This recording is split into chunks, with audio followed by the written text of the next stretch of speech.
I can't think of a better way to start a meeting than to celebrate with the champions of Grand Island, and tonight with the girls bowling team was just another good example of that. And you know, to be runners up for a few years in a row, you know they had a desire to win, and they got that done, and it's just a great accomplishment for them. It's a great accomplishment for Grand Island.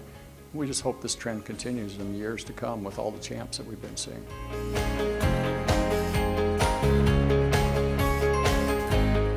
I think the accomplishment of the health department is just another feather in the cap of Grand Island as we look at the excellence that we have here.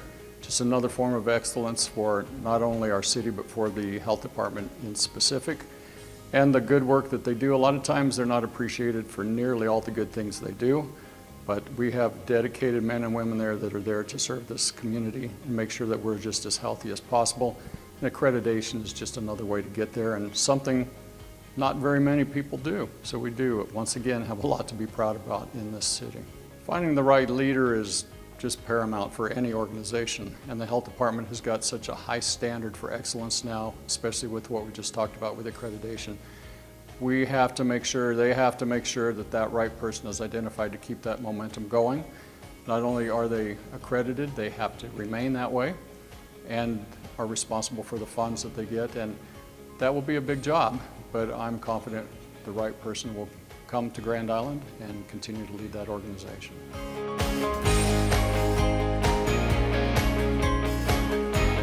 When I'm looking at a TIF application, one of the things that stands out to me is what is that percentage that they're requesting.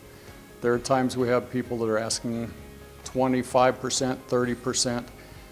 Those are getting pretty borderline to me, but it also depends on how badly we need that housing. In this particular case with Sterling, you're looking at about a 20% participation. And the good news is, from Grand Island City standpoint, we've not raised our property tax in many years. So a TIF application and granting such as this doesn't impact the city like people think.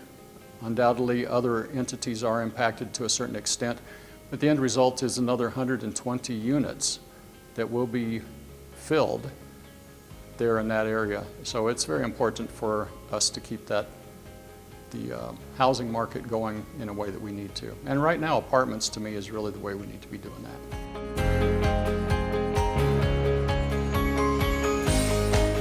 For the Ryder Park project, it's a great example of public-private. So it's not a city funded only, but we have people that are passionate about their sport, and we have people that are just helping us with that project. So to see needs and improvements there, change orders, that's part of the process. When it comes to the 18-hole miniature golf, to me, there are some legitimate changes there as well when we're looking at the substrate as far as where are all these holes going to be installed, all these courses. And you got to make sure you're doing it on the right surface. You don't want the thing sinking and cracking over time. When we talk about the addition of a cave or a tunnel, that brought me a little pause, wondering if that is worth the additional $165,000. But when we look at the big picture and the impact it can have on the entire golf course experience, it's well within that 10% contingency fund that we try to live within. And I think ultimately it's going to just enhance that entire experience there. So I'm really, while I was a little negligent at first and a little hesitant, I think it's going to be a good addition.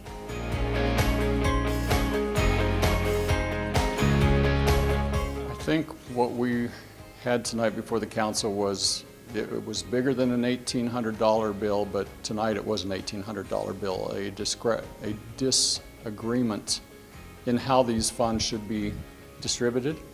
I think the entire organizations, the city and the Humane Society, have to hammer out some details in the contract for definitions.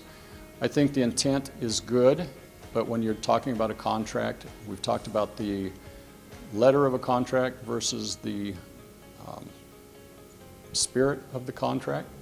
And so we just need to make sure that all those little details, the little things that cause confusion when it comes to billing, are smoothed out and everybody knows exactly who's to pay what and how it's billed.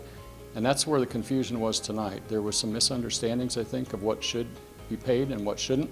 Tonight I'm happy that the council said, let's just pay this tonight, and we're going to work through those differences in the future so that everybody's on the same page.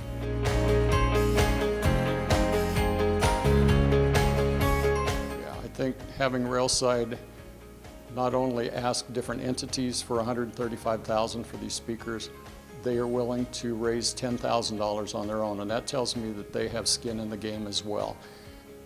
The speakers are going to again enhance that entire experience of Railside year-round, and I think it's going to be good for us. And to Mark Stelk's point, in emergencies, in weather emergencies, we're going to have another way to notify people. But overall, Railside, 4th Street, all great places to go, and these are just ways to continue to enhance that experience.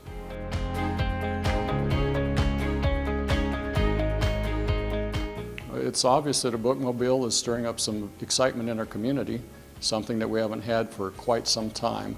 And to see everyone pulling together with the foundations and Celine willing to reallocate some of her funds from a kiosk to a bookmobile, those are all encouraging signs. The amount of service that this bookmobile can do for the city is just unbelievable because it's mobile. It will be able to go wherever those needs are. We'll be able to meet not only technological hotspots, but will allow people a chance to get access to those books that they're just not going to get any other way. So a bookmobile is going to change the dynamics of that library once again, and I know there are just many, many people that are excited about that opportunity.